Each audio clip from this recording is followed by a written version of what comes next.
Vehicle है उसी को पढ़ने वाले इलेक्ट्रिक कैपेसिटेंस, विद्युत धारिता। इससे पहले हमने डाइलेक्ट्रिक सब्सटेंस क्या होते हैं वो डिस्कस किए। आज जो इस चैप्टर की नींव है, बेसिक रूट्स है, इलेक्ट्रिक कैपेसिटेंस क्या होता है, इसका कॉन्सेप्ट क्या है, जो कि हम हर चैप्टर के स्टार्टिंग में उस चैप्टर का कॉन्सेप्ट पढ़ते हैं जो उस पूरे चैप्टर का बेस होता है।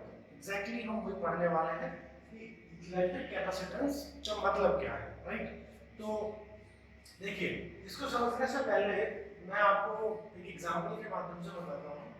सपोज हमारे पास एक कंटेनर है, ठीक है, एक कंटेनर ये है और दूसरा एक कंटेनर हमारे पास ये है, ठीक है। मैंने दोनों में 5 लीटर पानी डाला, ठीक है, इसमें अपन ने 5 लीटर पानी डाला और ये लगभग इतना भरा, ठीक है। सपोज ये 1 सेंटीमीटर तक ये भर गया, एक बड़ा सा ड्रम था कंटेनर, 5 लीटर पानी डाला, उसकी ऊंचाई जो बड़ी उसके अंदर पानी की वो कितनी बड़ी, 1 सेंटीमीटर। इसमें मैंने 5 लीटर पानी डाला और सपोज ये बढ़ गया यहाँ तक, ठीक है, ये पूरा 5 लीटर, सेम 5 लीटर डाला, ठीक है।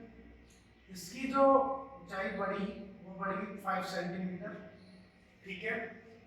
तो देखिए, पानी दोनों 5 लीटर है, बट मैंने इसको डाला तो इसमें इतना भर चुका है, मतलब इसकी कैपेसिटी जो थी लगभग पूरी होने वाली है। समझ में आ रही है आपको बात?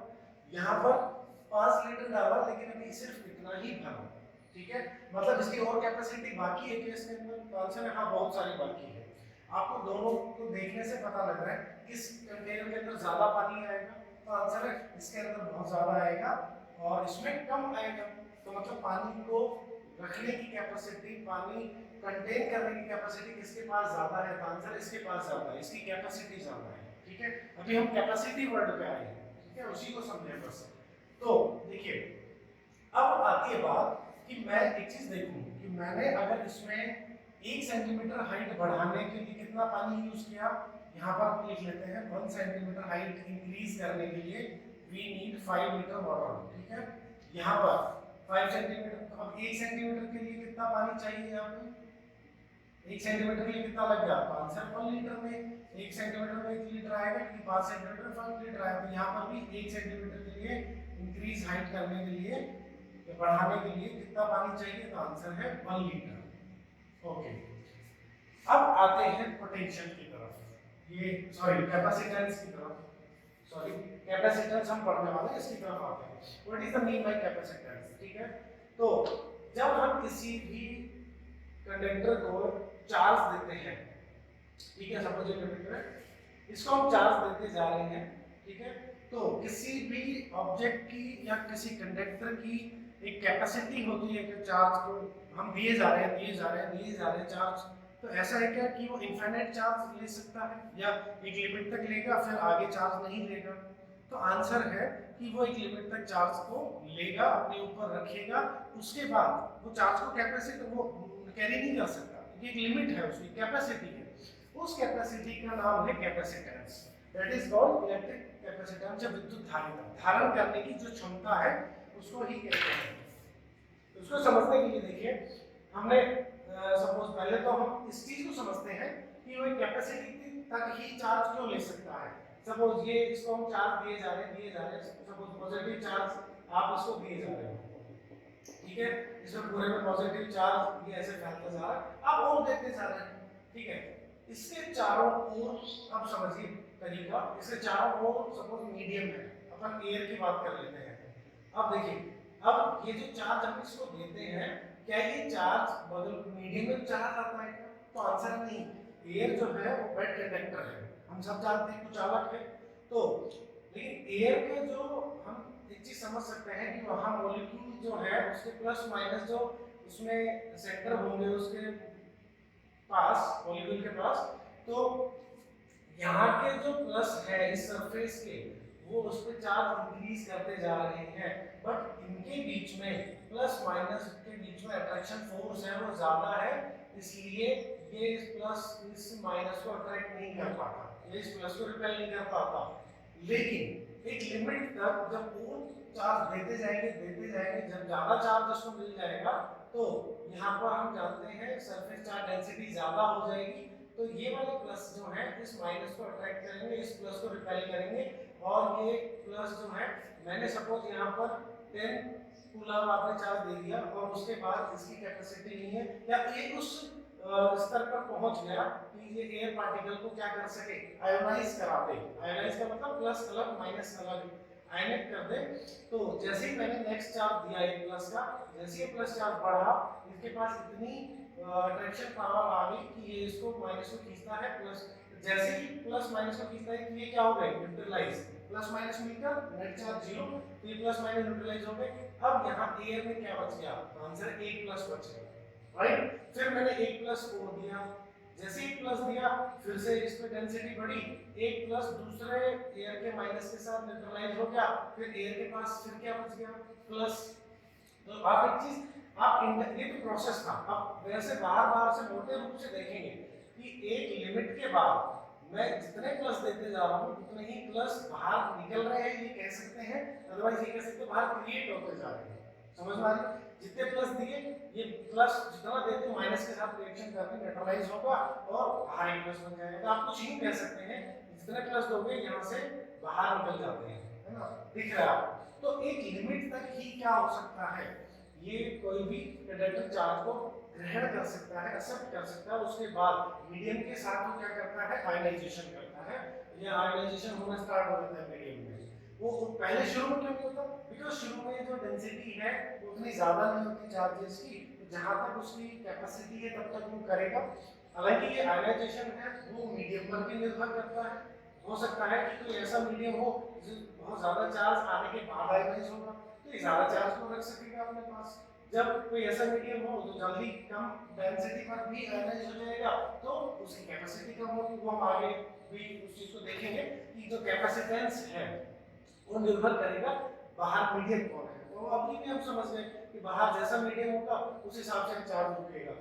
यहाँ थोड़े से चार्ज की वजह से ही बाहर के जो प्लस माइनस है वो टूट जाएंगे, तो हम बोल देंगे कि ये कम कैपेसिटी वाला है। ओके, वो मीडियम पे भी डिपेंड करेगा। तो इस तरह से हम एक चीज समझ सकते हैं कि किसी भी मटेरियल या कंडक्टर के पास एक कैपेसिटी होती है कि कितना चार्ज वो कैरी कर सकता है। ये समझ में आई बात आपको? ओके, अब आते हैं कैपेसिटेंस को कहते क्या कहते हैं। तो जिस प्रकार से आपने ये समझा, अब उस प्रकार से आप यहाँ ये समझिए कि हम लोगों ने एक चीज जानते हैं, जो इलेक्ट्रिक पोटेंशियल आपने पढ़ा हो उसका फॉर्मूला क्या होता है किसी स्फीयर ये मान लें पॉइंट चार्ज के लिए AQ अपॉन R, ठीक है। एक नॉर्मल फॉर्मूला क्या होता है AQ अपॉन R। तो हम यहाँ से एक चीज देख सकते हैं कि जितना चार्ज बढ़ाते जाएंगे, है ना, सरफेस पे आप जो चार्ज बढ़ाते जाएंगे किसी भी कंडक्टर पे, तो उसका पोटेंशियल है वो भी क्या होगा, तो आंसर बढ़ेगा। तो मैं ये कहता हूँ जितना आप Q चार्ज देंगे उतना ही उसका क्या बढ़ता है, पोटेंशियल बढ़ता है। यहाँ आपको दिख रहा है Q चार्ज बढ़ने से पोटेंशियल भी क्या होता है, बढ़ता है। तो Q प्रोपोर्शनल V आपको दिखाई दे रहा है, और इस प्रोपोर्शनल को अगर हटाते हैं तो that is CV। This is called capacitance, C equals to Q upon V, ठीक है। ये अब इसको ये तो बना लिया फार्मूला, अब कॉन्सेप्ट समझते हैं इसको। देखिए what is Q upon V, Q charge है, V पोटेंशियल है। इफ आई पुट, अगर मैं यहाँ V की जगह 1 पुट कर दूं, ठीक है, कि 1 पोटेंशियल कर दें तो C इक्वल्स टू क्या आ जाएगा, Q। अब आप इस चीज को डिफाइन कर सकते हैं कैसे, कैपेसिटेंस जो है किसी विद्युत धारी का जो है किसी चालक की और कंडक्टर की कितनी होगी, उस चार्ज के इक्वल होगी जो पोटेंशियल कितना इंक्रीज करते हैं, तो आंसर है 1। यूनिट पोटेंशियल इंक्रीज जो कर दे वही चार्ज क्या होता है, कैपेसिटेंस होता है। समझने के लिए हमने क्या समझा, कैपेसिटी क्या होती है किसी भी कंडक्टर की, कितना चार्ज वो ले सकता है। कैपेसिटेंस को कैसे बताएं, तो हम उसको वहां ले आते हैं कि यूनिट बढ़ाने के लिए कितना चाहिए, यूनिट पोटेंशियल बढ़ाने के लिए जितना चार्ज चाहिए वो उसका कैपेसिटेंस होता है। जैसे अब यहाँ रिलेट कीजिए आप उसको, जैसे मैंने बोला इस कंटेनर में 1 सेंटीमीटर इंक्रीज करने के लिए, इसको सपोज पोटेंशियल मान लेते हैं, 1 पोटेंशियल इंक्रीज करने के लिए आप 1 V इंक्रीज करने के लिए मुझे जितना चार्ज लगेगा, यहाँ जैसे 5 लीटर लगा तो ये जितना चार्ज लगेगा वही क्या है, कैपेसिटेंस है। सिमिलरली यहाँ का इसका कैपेसिटेंस कितना है, तो आंसर है 1 वोल्ट बढ़ाने के लिए जो चार्ज चाहिए। तो देखो 1 सेंटीमीटर यहाँ बढ़ाने के लिए कितना पानी लगा, 1 लीटर लगा। यहाँ 1 सेंटीमीटर बढ़ाने के लिए कितना लगा, 5 लीटर लगा। तो ये जो 5 लीटर ये क्या है, कैपेसिटेंस। देखो कैपेसिटी तो इसकी बहुत ज्यादा है, हम जानते हैं, ठीक है, बट कैपेसिटेंस वर्ड को क्या समझते हैं कि यूनिट हाइट बढ़ाने के लिए जितना पानी लगा वो कैपेसिटेंस। इस तरह इलेक्ट्रिक कैपेसिटेंस यूनिट पोटेंशियल बढ़ाने के लिए किसी भी कंडक्टर को चार्ज देंगे। मैंने जितना चार्ज दिया 10 कूलम, 15 कूलम, 20 कूलम, जितना मर्जी चार्ज दो, इसका पोटेंशियल 1 वोल्ट इंक्रीज हो जाए तो हम क्या बोलेंगे, जितना चार्ज दिया वही क्या है, इसकी इलेक्ट्रिक कैपेसिटेंस। एग्जैक्टली जैसे हमने यहाँ सीखा। अब आपको देखकर समझ में आएगा। मुझे बताओ कि आपके हिसाब से कैपेसिटेंस किसका ज्यादा है, इसका कि इसका। हमें दिख रहा है कि देखो ये कैपेसिटी तो शुरू में बता दिया आपने, इतना बड़ा सा है, आपको दिख रहा है कि कैपेसिटी ज्यादा होगी तो कैपेसिटेंस भी ज्यादा होगा। मतलब ये यूनिट लेंथ में कितना पानी अपने अंदर समा लेता है, आंसर 5 लीटर। यूनिट लेंथ के लिए 1 लीटर, इसका कैपेसिटेंस कम, इसका कैपेसिटर ज्यादा। सिमिलरली 1 वोल्ट इंक्रीज करने के लिए जब ज्यादा चार्ज आएगा किसी कंडक्टर के ऊपर, उसका कैपेसिटेंस ज्यादा होगा, क्योंकि देखो C = Q आ गया। तो अगर यूनिट बढ़ाने के लिए जितना ज्यादा चार्ज होगा वही उसका कैपेसिटेंस होगा। अब फिर से एक बार थोड़ा इसको इजी कर देते हैं। फाइनली हमने ये सीखा कि इलेक्ट्रिक कैपेसिटेंस क्या होता है कि किसी भी कंडक्टर को चार्ज हम देते हैं, किसी भी ऑब्जेक्ट को हम चार्ज देते हैं तो उसका पोटेंशियल यूनिट बढ़ जाए, जितना चार्ज आपने दिया वही क्या है उसका कैपेसिटेंस। ये इसकी डेफिनेशन होती है, आप थियरी में ये लिखेंगे। एग्जैक्टली आप इसको इस तरह से बताएंगे कि प्रोपोर्शन V होता है C/Q/V। इफ V=1 देन यहां से हम डेफिनेशन दे पा रहे हैं कि जितना चार्ज यूनिट पोटेंशियल बढ़ाने के लिए लगा वही चार्ज क्या है, आंसर है कैपेसिटेंस। और लॉजिकली हमने ऐसे सीखा, तो दिमाग में आप याद रखेंगे कैपेसिटेंस क्या होता है, जो ऑब्जेक्ट जितना ज्यादा चार्ज अपने ऊपर लेगा, जितना ज्यादा चार्ज कैरी करेगा, है ना, तो उतना ही ज्यादा उसका कैपेसिटेंस होगा। अब देखिए इसका जो यूनिट है वो क्या होता है, आंसर है यूनिट। आपने अभी फॉर्मूला देखा C/Q/V, आप इस फॉर्मूला को याद रखिए, बेसिक फॉर्मूला। तो व्हाट इज C, कूलम, और ये हो गया पोटेंशियल का फॉर्मूला, बताइए आप जानते हैं। अच्छा इसको हम, इसका जो मेनली जो फॉर्मूला यूज होता है हम उसको यूज करते हैं, दैट इज फैराड। बिकॉज ये बार बार कैपेसिटेंस ऐसी क्वांटिटी है जो बार बार यूज होती है, अदरवाइज हम बना सकते हैं का भी पता है हमें, पोटेंशियल का भी पता होता है, न्यूटन कूलम, तो हम बना सकते हैं अपन। लेकिन इसे चाहते हैं जो यूनिवर्सली यूज हो रहा है that is farad. But farad जो है बड़ा एक लार्ज यूनिट है, मतलब बड़ी क्वांटिटी है। जैसे हम लोग केजी होता है 1 केजी 2 केजी, अब हम क्विंटल बोलते हैं तो क्विंटल क्या होगी, एक लार्ज क्वांटिटी होगी, लार्ज यूनिट होगी।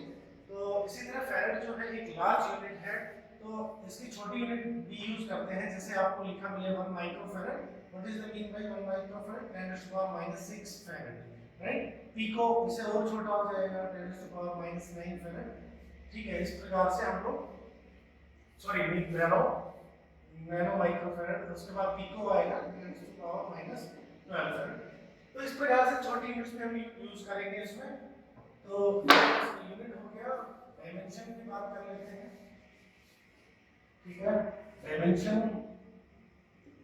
डायमेंशन क्या होगी, तो C/Q/V, C/U, इसकी डायमेंशन देखिए, Q की dimension m0 l0 a1 t1 ये हम लोग पढ़ चुके हैं, V की m1 l2 t-2 upon charge होता है that is same l0 a1 t1। देखो ये ऊपर आ गई चार्ज की पोटेंशियल की वर्क अपॉन चार्ज, ठीक है। ये आ गया, ठीक है। इसमें हम क्या लिख सकते हैं, इसको ऊपर ले जाएंगे m0 l0 a2 t2, ठीक है, upon m1 l2 t-2, that will be m-1 l-2 t4 a2, that will be the unit dimension formula and unit. तो ये इसकी डायमेंशन फार्मूला हो जाएगा, आप आराम से कैलकुलेट कर सकते हैं। ओके, इसके बाद आती है बात, आपसे कभी भी पूछा जाता है 1 फैराड क्या है, 1 फैराड को डिफाइन कीजिए, ठीक है। वन फैक्टर को डिफाइन करने के लिए भी आपने देखा C equals to Q upon V formula होता है कैपेसिटेंस का, और if Q equals to 1 and V equals to 1 तो C इक्वल्स टू क्या आ जाएगा 1 और यूनिट क्या आती है फैराड। तो 1 फैराड के लिए क्या बोले कि अगर हम किसी ऑब्जेक्ट को 1 कूलम चार्ज दें और उसका पोटेंशियल कितना बढ़ जाए 1 पोटेंशियल यूनिट पोटेंशियल इंक्रीज हो जाए तो उस ऑब्जेक्ट की कैपेसिटेंस कितनी होगी, तो आंसर है 1 फैराड होगी। ओके, ये क्लियर है, ये इसका डेफिनेशन होगा, तो आप लिख सकते हैं उसको। ठीक है, अब आती है बात कि हम लोग ग्राफ में ड्रॉ करते हैं, that is important thing.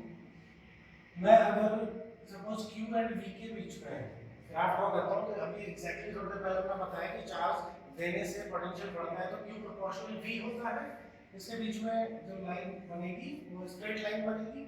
Okay, if this angle is theta, तो अगर मैं सपोज किसी भी मोमेंट ये यहाँ एक लाइन ड्रॉ करता हूँ, ठीक है, इस ट्रायंगल का आप नाम ले दीजिए OAB, ठीक है। तो यहाँ देखिए अगर मैं tan थीटा निकालना चाहता हूँ OAB ट्रायंगल में, तो ये आएगा perpendicular upon base AB upon OB, तो tan theta equals to what is AB, this side will be charge, कुछ भी वैल्यू होगी सपोज Q, और यहाँ पोटेंशियल की वैल्यू V होगी, ठीक है। Q अपॉन V क्या होता है, हम लोग जानते हैं Q अपॉन V क्या होता है, capacitance. Yes, and this is important relation कि Q और V के बीच में, चार्ज और पोटेंशियल के बीच में अगर कोई ग्राफ है तो उसका टेंजेंट tan थीटा हमें क्या देगा, विद्युत धारिता या इलेक्ट्रिक कैपेसिटेंस देगा। तो आपको इस तरह का न्यूमेरिकल पूछ सकता है, उसमें से हम कैलकुलेट कर लेंगे, tan थीटा कैलकुलेट करते ही हमें क्या मिलेगा, कैपेसिटेंस मिलेगा, राइट। अब बात करते हैं कि कैपेसिटेंस जो है डिपेंड किस किस पे करता है, विद्युत धारिता किस किस चीज पे डिपेंड करती है। तो बड़ा सबसे सिंपल देखिए, कैपेसिटी से रिलेटेड है कैपेसिटेंस, तो अब मुझे बताइए बड़ा बर्तन लेंगे उसमें ज्यादा कैपेसिटी होगी, छोटा आंसर है बड़े में। तो इसी तरह से शेप या साइज है ना, जो कोई भी हम कंडक्टर लेने जा रहे हैं जिसके ऊपर हम चार्ज स्टोर करना चाहते हैं, उसकी कैपेसिटी देखना चाहते हैं, तो साइज और शेप बड़ा होगा या छोटा होगा तो फर्क पड़ेगा। तो पहली चीज है साइज और शेप, ठीक है। तो पहली चीज क्या है, उसको इफेक्ट करेगी साइज और शेप। साइज या शेप बदलने से कैपेसिटेंस बदलता है, तो आंसर है यस, हाँ बदलता है, ठीक है। दूसरी चीज आती है मीडियम अराउंड द ऑब्जेक्ट या स्फीयर या जो भी हम बॉडी लें उसके चारों ओर क्या मीडियम है। देखो मीडियम बदलने से अभी मैंने बताया था, मीडियम का आयनाइजेशन जो होता है, मीडियम के पार्टिकल्स जो होते हैं उनका, तो उसकी वजह से क्या होता है, उसकी वजह से हमने देखा कि उस पर चार्ज जो स्टोर हो रहा है उसका फर्क पड़ता है उस डेंसिटी पे, है ना। बाहर जल्दी आयनाइजेशन होगा तो डेंसिटी मतलब चार्ज कम स्टोर होगा, कम कैपेसिटेंस रह पाएगा, तो मीडियम की वजह से। तीसरी चीज है कि अनदर चार्ज या अनदर चार्ज कैरियर कंडक्टर, कोई अगर चार्ज एक बॉडी के ऊपर चार्ज है तो दूसरा चार्ज यहाँ रखा हुआ है, उसकी वजह से भी क्या होगा, उसकी वजह से भी इस पे इसके कैपेसिटेंस पर फर्क पड़ेगा, ठीक है। दूसरे चार्ज की प्रेजेंस की वजह से पोटेंशियल पे भी फर्क पड़ता है, उसके जो रिपल्शन होगा या अट्रैक्शन होगा उस वजह से भी फर्क पड़ेगा। तो सिंपली ये तीन जो लॉजिक है ये है जो उसको अफेक्ट करते हैं चार्ज स्टोरेज को या कैपेसिटेंस को। तो सिंपल सी बात थी, कैपेसिटेंस का इंट्रोडक्शन था, ये कैपेसिटेंस होता है। अब मैं अगर एक छोटा सा एग्जांपल ले लेता हूं कि capacitance of an isolated sphere, और ये कंडक्टर होगा, ठीक है। कंडक्टर स्फीयर है मतलब विलगित, आइसोलेटेड मतलब उसके आसपास और कोई दूसरा चार्ज नहीं है, अलग चार्ज है, क्योंकि आइसोलेटेड इसलिए बोला दूसरा चार्ज होगा तो हमारे कैपेसिटेंस पे फर्क पड़ेगा। स्फीयर माने गोला, चालक गोला जो है और विलगित है, ठीक है। तो हम देखते हैं सपोज एक कंडक्टिंग स्फीयर है, ओके, इसका रेडियस जो है दैट इज r, उसको हमने चार्ज दिया तो कहां फैलेगा, तो एज यू नो सब जानते हो कि कंडक्टर है तो चार्ज सिर्फ कहां फैलता है, यस उसके सरफेस पे। तो सपोज इसको हमने क्यू चार्ज दिया, राइट, तो इसका कैपेसिटेंस क्या होगा? तो वेरी सिंपल, देखिए कैपेसिटेंस का मतलब क्या है, तो हमने अभी सीखा कि उसका फॉर्मूला होता है C equals to Q upon V। Okay, हमने इसको Q चार्ज दिया, ये चार्ज कहाँ फैल गया भाई? तो इस आंसर है इसके सरफेस पे फैल गया। तो अब सरफेस पे पोटेंशियल कितना है हम जानते हैं कि सरफेस पर जो पोटेंशियल होता है एक कंडक्टिंग स्फीयर की सरफेस पर वो क्या होता है? आंसर है KQ upon R। we have calculated in previous chapter, तो KQ upon R ये इसमें सरफेस पर पोटेंशियल हो गया। तो इसकी सरफेस पे ही हमें कैपेसिटेंस निकालना है, Q चार्ज देना है, Q चार्ज है, वैल्यू पुट कर दो P। तो आंसर है कैपेसिटेंस हो जाएगा इसका Q upon KQ upon R। Q से Q कैंसिल आउट हो गया तो C इक्वल्स टू आ गया R upon K। What is K? you know that K is equal to 1 upon 4 pi epsilon naught। इसका वैल्यू होता है, मैं ये वैल्यू यहाँ पुट करता हूँ तो ये क्या आ जाएगा 1 अपॉन करूँगा तो ऊपर चला जाएगा, that will be 4 pi epsilon naught R। ये फॉर्मूला होता है कैपेसिटेंस का एक स्फीयर के लिए जो आइसोलेटेड है, उसके इससे कितना कैपेसिटेंस होगा। यहाँ से जो मेन बात जो आपको सीखने की है, जो की पॉइंट है, that is C proportional to R। मतलब रेडियस के डायरेक्टली प्रोपोर्शनल है, मतलब रेडियस बढ़ेगी तो कैपेसिटेंस बढ़ेगा। तो आंसर यस, बड़ा गोला लेंगे तो चार्ज उसमें ज्यादा आ पाएगा, यही तो ये शो कर रहा है। ओके, यहाँ से हम देख पा रहे हैं C proportional to R। If you draw a graph तो इसमें क्या आएगी? स्ट्रेट लाइन आ जाएगी। ठीक है, ये जो कैपेसिटेंस की कब माना हमने? जब मीडियम क्या है? एयर या वैक्यूम। ठीक है, फ्री मीडियम है, अब फ्री स्पेस है। अब मैंने बोला कि if there is any medium, अब की बार मीडियम मतलब जो माध्यम है, चारों ओर हवा या एयर ना, एयर वैक्यूम ना होकर कोई और मीडियम है, तो इसका फार्मूला क्या जाएगा? C equal to 4 pi epsilon naught. इसमें क्या वैल्यू जाएगा? एप्सिलॉन। What is epsilon? उस मीडियम की परमिटिविटी है ना, ये एप्सिलॉन नॉट क्या था? एयर की परमिटिविटी, और ये क्या जाएगा? उस जो मीडियम लिया गया है, व्हाटएवर जो भी मीडियम होगा उसकी परमिटिविटी। और एक चीज हम जानते हैं, डाइलेक्ट्रिक कांस्टेंट क्या होता है? Epsilon r equals to epsilon upon epsilon naught. यहाँ से देख सकते हैं किसी मीडियम की परमिटिविटी क्या होती है? Epsilon r into epsilon not. इसके मल्टीप्लिकेशन के इक्वल होती है। यहाँ ये वैल्यू पुट कर सकते हैं, ये किसी मीडियम के लिए तो Cm लिख देता हूँ फॉर मीडियम। ये क्या आ जाएगा? 4 pi epsilon r epsilon not r। ठीक है, या आप एक चीज और कह सकते हैं, यहाँ से इसको अपन देखो 4 पाई एप्सिलॉन r को कीजिए, एप्सिलॉन नॉट r को क्या लिख सकता हूँ मैं? ये चीज को आंसर है epsilon r into c। What is c? ये जो एयर या वैक्यूम में था इसको डिवाइड कर दीजिए तो Cm upon c equal to क्या आ गया? एप्सिलॉन r आ गया। यहाँ से एक छोटा सा और लॉजिक हमें मिलता है। What is epsilon r? Dielectric constant of any medium. किसी भी मीडियम का डाइलेक्ट्रिक कांस्टेंट या परावैद्युत नियतांक जो भी हमने पढ़ा उसको, डाइलेक्ट्रिक कांस्टेंट किसके इक्वल होता है? उस मीडियम पे, किसी भी मीडियम पे कैपेसिटेंस और दूसरे जो एयर है उसमें कैपेसिटेंस का रेशियो। तो आपको ये समझ में आ रहा है एग्जैक्टली हमने जो सीखा, यहाँ पे क्या सीखा?